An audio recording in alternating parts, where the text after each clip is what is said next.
enjoy this conversation with me and Brodes. You love him. His name is Hunter Brody. Brodes Media, all things Brodes, the TikTok that the kids are on and all that fun stuff, the YouTube and all that fun stuff that we're all on here. We're all having ourselves a good time in the digital stratosphere. Brodes, how are you, friend? I'm unreal. Right now, I'm pretending like I'm paying attention to what you're saying, but I have other things in the background. What's up? At the time we tape this, you're locked on, who's that Bedard character? Oh, yeah, Connor Bedard. Yeah. Let me ask, okay, I did tell you, and I'm not just doing this because it's you. You know that I happen to love the Philadelphia Flyers. I'm obviously a bigger Flyers fan than I am a hockey fan by far, but are we going to – I remember with Hextall, there was like this half-ass investment in some kind of rebuild, but then they signed players to win now, and then they rebuild, and they signed players to win now. It wasn't even a half-ass effort. It was like a quarter-ass effort at a rebuild. This seems like we are rebuilding. We want to build a winner. Are we truly invested this time around with this go of upper management with Briere and Jonesy and these guys? Are we really going to rebuild right now? How long is this going to take? What's the patience level for someone like you? Does a bear shit in the woods? Per sources. Yes, per sources. Matvey Michkov is a superstar. All right, I trust Danny Briere. I trust everybody in that front office right now to answer your question before we get to all the other stuff that's really important outside of the Flyers here, all right? Is yes. We will be back soon, and they have a real plan, and I believe in their plan. Okay. Fair enough. And what's the plan? Is the plan, can you give any type of deadline? What, 2 years, 3 years, 10 years? What are we dealing with here? Well, probably a couple years until we see Matvey Michkov and Cutter Gauthier, but those two are two franchise-changing level guys, and they're already in your system. But you know how the hockey world works. It does, unfortunately, take a couple years. But they'll be here, and I'd say maybe like the next 2 years we'll start to get that bump. You know what I'm saying? No, I'm with you. I was all for the Sixers, breaking it down. I remember doing a show that day the day after they traded Drew Holiday, and it was like, all right, we're definitely breaking this down to build it back up. The whole process began and all that stuff. I remember that, and I remember people were like, 3 years. We're going to give this 3 years, and I would hope that the Flyers would be in that same type of realm, but obviously with even greater success. Well, yeah, yeah, you're right. Yeah, you're right. God, poor old Daryl Morey. Yeah. I will say this though, there are some pieces on the Flyers now that are worth investing in. I didn't expect us to go 3-minute opening monologue here on the Burnt Orange. Oh, we got it, baby. Yeah. Oh, did you get your new era of Flyers hockey? I will say there are some pieces here though to be excited about. Bobby Brink, Tyson Forster. When they are good, there are some young kids that are trying to show Tortsy they're worth it. Those kids are on this roster now. So there is some sort of emotional connection with some of the young ones, if you will. I'm still waiting for the phone call. You know what I mean? I put the skates on the first time in 6 years. I was skating at Voorhees this summer, popping a couple. I didn't score it all, actually. But I didn't get scored on, so I was a nice even on the stat sheet. Even if you haven't put the skates on in 6 years, man, that's good stuff right there. That's a plus in my book. Exactly. Hey, I've been telling my coaches that for years, but they never bought it. Fair enough. All right, last thing here. When will we see a captain? Will the Flyers just go captainless forever? Just no more captains? Captains no more? What happened? You know what? I love when the media pushes that button with Torts because it's I'm just curious. I don't think we're getting one for a long time. And maybe that's the right way to do it, though. Fair enough. I just feel like that cheats Couturier just a wee bit. Wee bit. Yeah, we'll see what he is. That's a big question mark. I have no idea if he's healthy or – I mean, he seems to be healthy, but you never know. There's back injuries. They don't go away. That's Ben Simmons. Fair enough. Fair enough. Look at you. Yeah, you want to make me go down that road? How dare you, sir? Anyway. Hey, the Phillies got Game 3 coming up at the time we air this tonight. They got Game 3 coming up here with Aaron Nola. We're going to see what's going on there. Obviously, a lot went wrong. I don't blame Bryce Harper for the error that he committed, being like, I don't blame him for the loss. I think it was bad base running. I don't think it was heads-up base running. I thought he tried to do everything himself. With that being said, that was like number 5 on things that pissed me off about Game 2. So where are you right now at this point in time heading into Game 3? Confidence level of the Phillies will still win this series? 9 out of 10 today. Now, last night after the game, I was devastated. I used the word depressed. Last night I was stuck, but I knew I I needed a night's sleep on it. That's all. I would be okay in the morning when I made my cup of coffee and we reattack the day. I just knew that night would be tough for me. That's all. It's part of being a fan, right? I'm going to soak it in, and the highs are highs, the lows are lows, and when they're low, I'm going to be beat down. But I knew long-term that they're going to hit the reset button because that's what this team does. So I think they take care of business in 4, and they win this game on Wednesday night, and Aaron Nola takes it and he dominates, and I think that they rebound because that's what their genes have been since they kind of put this core together. So I'm good today, but when it happened, now I'm getting all confused on when we're airing this, but you get my point. I'm feeling all right now. Yeah. I've been thinking about that like 3 times already. I'm going into game 3. Going into game 3. You're feeling pretty damn good. So you're a professional at this. I don't normally record like this. But anyway, no, when you record for weeks in advance. You'll record like I'm going on vacation. I know need to say something, but it's going to air 3 months from now. That's what we're going to do when I'm going on vacation. So you plan ahead. I don't plan ahead. I think I have a video saved here for 2027 about the Sixers, just in case I need it. You know what I'm saying? We can date back to it. Hopefully it's still up to speed. But anyway, I feel good, man. Where do you – and the Bryce thing – all right, so the night of the game, I was pissed about it. I'm now starting to realize that I don't feel like wasting my energy on it. It took such a crazy, ridiculous play for us to even bring up that base running mistake that, like you said, it's like 6th, 5th, 7th on my list. I won't waste my breath. Mm-hmm. Yeah, I agree with you on that. There's far other things that I could point out as a bigger reason as to why the Phillies lost game 2. But this is what they do. They lose game 2. They come back home to South Philly. They get in front of the South Philly faithful. They get in front of that crowd, and all of a sudden it lifts them to no end. So, I mean, I've heard it now from national media outlets far too many times for it not to be true. And Buster Olney's the latest to say, it might not really affect the Braves, but it certainly lifts the Phillies up. It really is the best home field advantage you can have in baseball. I mean, if you're a player, you got to be getting chills when you're running out in that field. And you also got to be thinking to yourself, I'm not going to let this crowd down. Yeah, especially now that Arcia's running his mouth saying all sorts of crap. I mean, every time he goes up to the plate, the dude's going to get booed 10 times worse than he probably already would have. Actually, no one ever cares about what that guy is, so we probably wouldn't even recognize that he's out there. He's not Ronald Acuna Jr. or anything. But, yeah, what a ridiculous thing for him to start throwing all sorts of bulletin board material out there. Yeah, the fan base is there. The way we view it is we got a game, right? The Braves fans are saying, hey, we got nothing to do tonight. You want to just go stop by Truist Park? Fine, I'll go snag a beer for a couple dollars. While at the Phillies, it's like, hey, I'm putting on my cleats and we're ready to go lace them up and play. It's outrageous. I love that energy. And I think sometimes we really take pride in it. And all in the beginning, it's like, that crowd. But now it's such a national story. It puts it in perspective on how elite that crowd really is.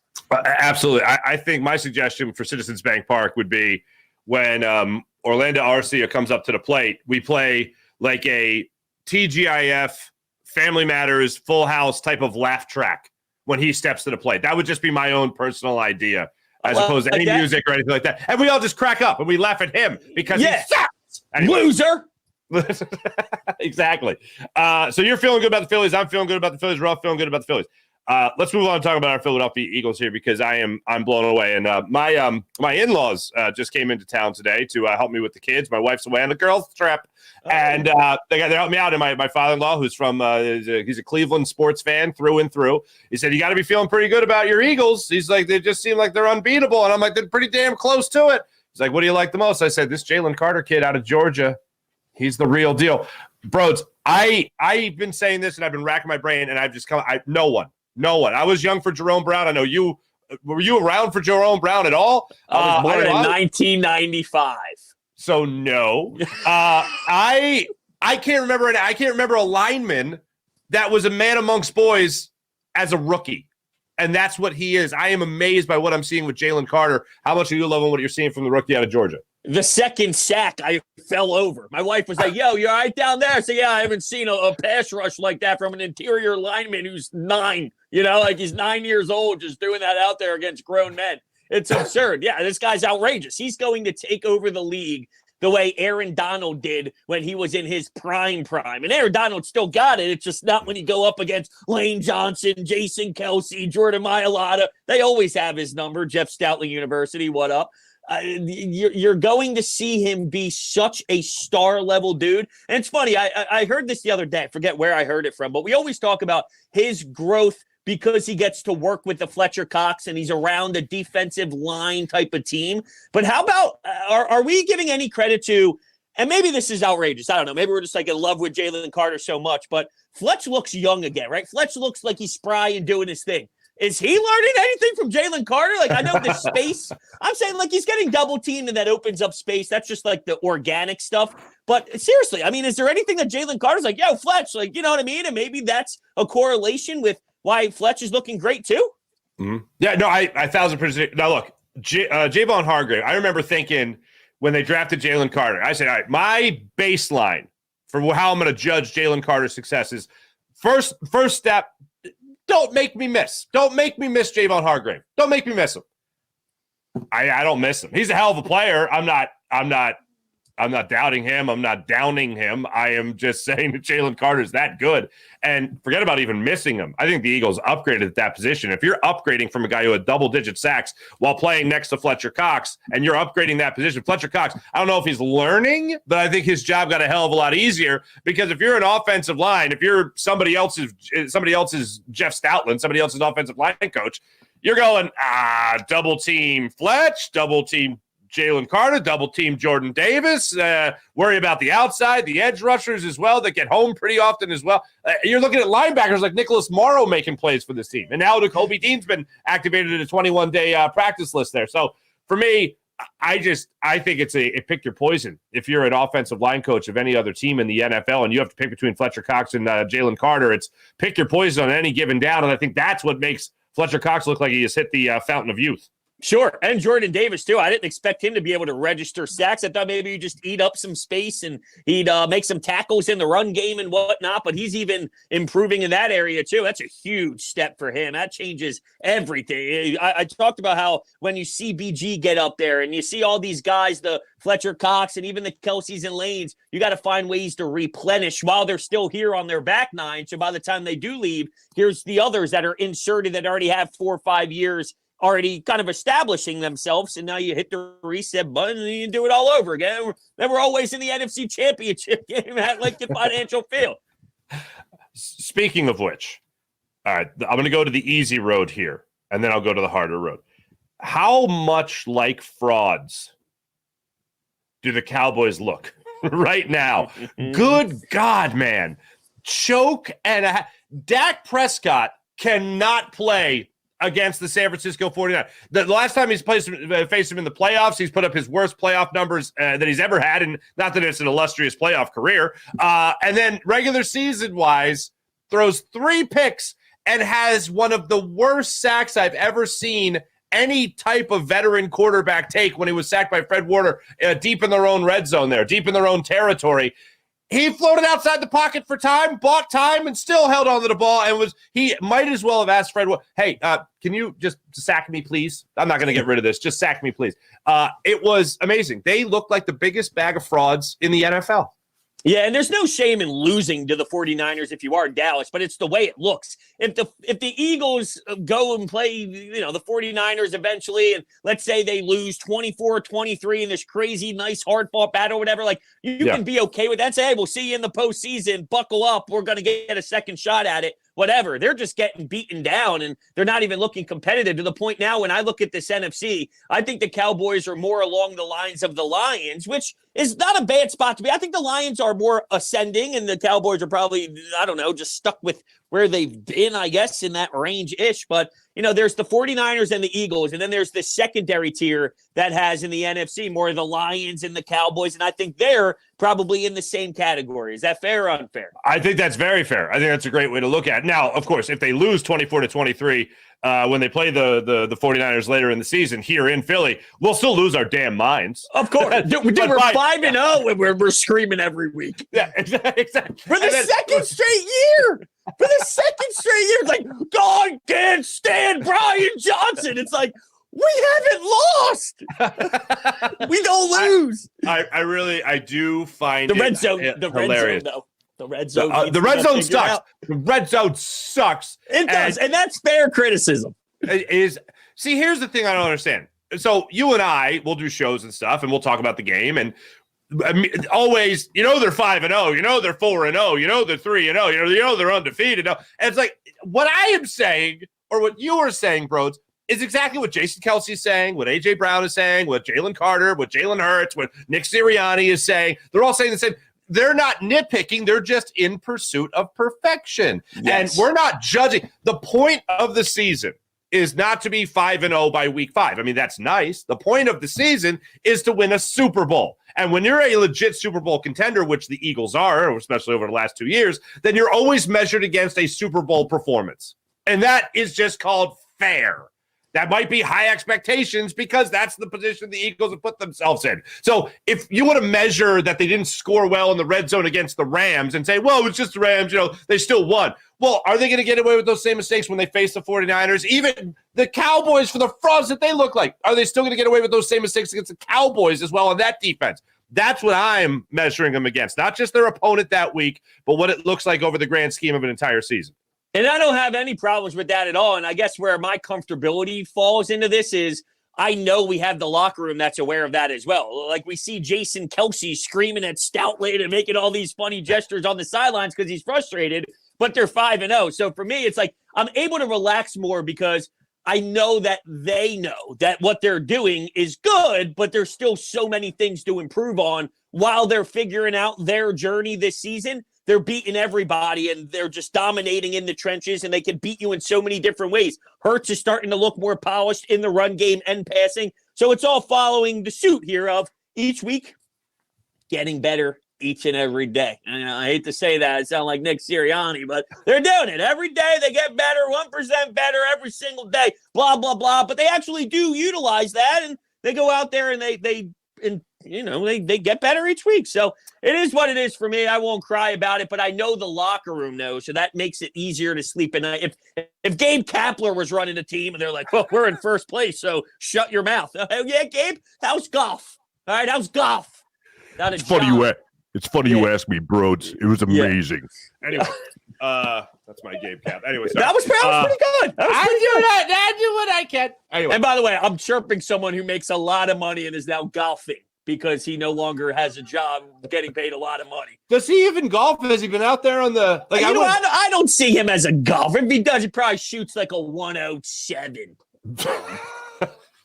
As if I shoot anything less. Yeah, I do cartwheels if I break 100. Anyway, if I break a 90, I just go streaking across. I've never done that, but I would imagine I'd go streaking too. It's happened once. They had to close the course. It's no longer there. Anyway, I swear it's a coincidence. But yeah, Gabe Kap strikes me as somebody that would pick up golf, like it just on a whim. It looks like you fun. know what? It looks like fun. I'm going to do it. Yeah, but see, he probably thinks he could smash the ball 350 yards, but doesn't realize he's too top heavy. He's too worried about like coconut oil on his hands, and the driver slips out. He would be someone that actually goes to Scotland first before he ever plays. Yeah. Yeah, no South Jersey course for $40 on a Tuesday afternoon. Nah, screw it. I'm going to Ireland to play Ballybunion. All dressed up, Jeff Cap and all, sweater vest, and he like feels the grass for a day, plays the next day, figures out the dew points in that area. He plays all four. He plays Thursday, Friday, Saturday, and Sunday, and like actually scores himself for the 4 days. What a jerk off! I hate him. I hate him. See, all right. Now we're talking about so. I really liked Gabe Kap, and I got to meet him, got to interview him a couple times, and I really liked him. He was a horrendous fit for Philadelphia. Like, people think it's hating on the guy. No, just a terrible fit. A guy that's a California type dude does not fit in Philadelphia. We look at that as if that's snake oil salesman, that's, door-to-door guy. That we look at that like they're trying to sell us something that we clearly don't want. But that's literally who the guy is. That's a genuine persona of him. We look at it as some kind of caricature of himself, but he was just like I talked to him once about deep dish pizza for 10 minutes, and you would have thought we were breaking down Picasso's best art. It was it's too much. That's too much. Exactly. And I'm like, it's just a deep dish pizza, man. Anyway. Now, if you I put this Twitter poll out there like a week ago. If you had to get stuck for the rest of your life as a Philadelphia sports fan with either Gabe Kapler as your manager or Jonathan Gannon as your defensive coordinator, what would you choose? Ooh. Is it easy? Because it seemed like a lot of the votes said, well, because you have a head coach in football and Gannon was good statistically speaking last year, it's easy. And Gabe's a bad manager. But, look, I mean, that guy was brutal in the Super Bowl. Brutal. Sean Desai in one half is making a change where Cooper Kupp doesn't sniff the ball after half. Yeah. Gannon can't do that to save his life. It's a hell of a question we have here over at Brodes Media Studios. Wait, is the question still running at this very point at the time we tape this interview? Or is it wrapped? No. It's wrapped for Who weeks. Who won for weeks? Gannon. People want Gannon over Gabe. Yeah, I would have went Gabe. Because Gabe is a Renaissance man. Gabe is a very curious fellow. I'm a very curious guy. We would be talking about probably this like stuff that are just like you would never assume we would talk about in that car. And I'm sure he could talk about anything. And here's the other thing. I know if we were in that car, being stuck in a car or whatever, the question was a car trip, a road trip? No. You're saying they're in Philadelphia for the rest of your life. Like they're either the manager of Phillies baseball or the DC of your Eagles football team for the rest of your living experience. Miss Guzzi, I thought that was a more personal question. Yeah, I'll take Gannon as the defensive coordinator. Okay. Sorry. Okay. Thought this is personal time. Me again, and Miss Guzzi. So when do we lose? When do we watch the Philadelphia Eagles lose? What's the negative side of this? They're not going to go undefeated. I'd love for them to go undefeated. They're not going to go undefeated. When are they losing, Brodes? Well, it's not the Jets. I'm looking for my phone. You know when you get out of the car and you pat the pockets? I'm looking for the phones so I can see the schedule. But it's not the Jets. I'm a 1 week at a time guy. All right, what we got next week here, Coach? Oh, we got the Jets. All right, we'll pepper them. They lose. Let's say they go 9-1. Who's week 10? Give me week 10 right now. Week 10? Oh, I guarantee. They're going to win this game because it's their bye week. That's right. Give me week 11, baby. Week 11. Let me go to week 11. So they got the Cowboys going into the bye. Coming out week 11. They're at Kansas City. Okay, that's a rough game.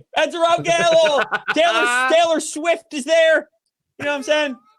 Do you notice how much Patrick Mahomes is running the football this year? Have you noticed this? He's on pace to. Offense is not looking the same to me, so it's hard to kind of I don't know, digest it. Yeah, we finally found something Travis Kelce can't do. He can't carry a pop icon on his back as he's trying to make catches from Patrick Mahomes. Sorry, I took a long route to get there, but I got there anyway. Been there, dude. This whole thing, by the way, is 22 minutes. I don't even know what the hell we said. I hope people enjoyed it.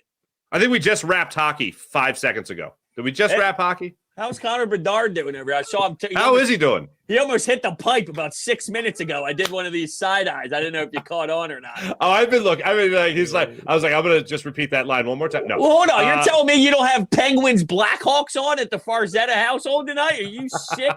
I'm not kidding. I'm not kidding. It was before we started this interview. You know, it was on my television, and I'm not even kidding. Grey's Anatomy.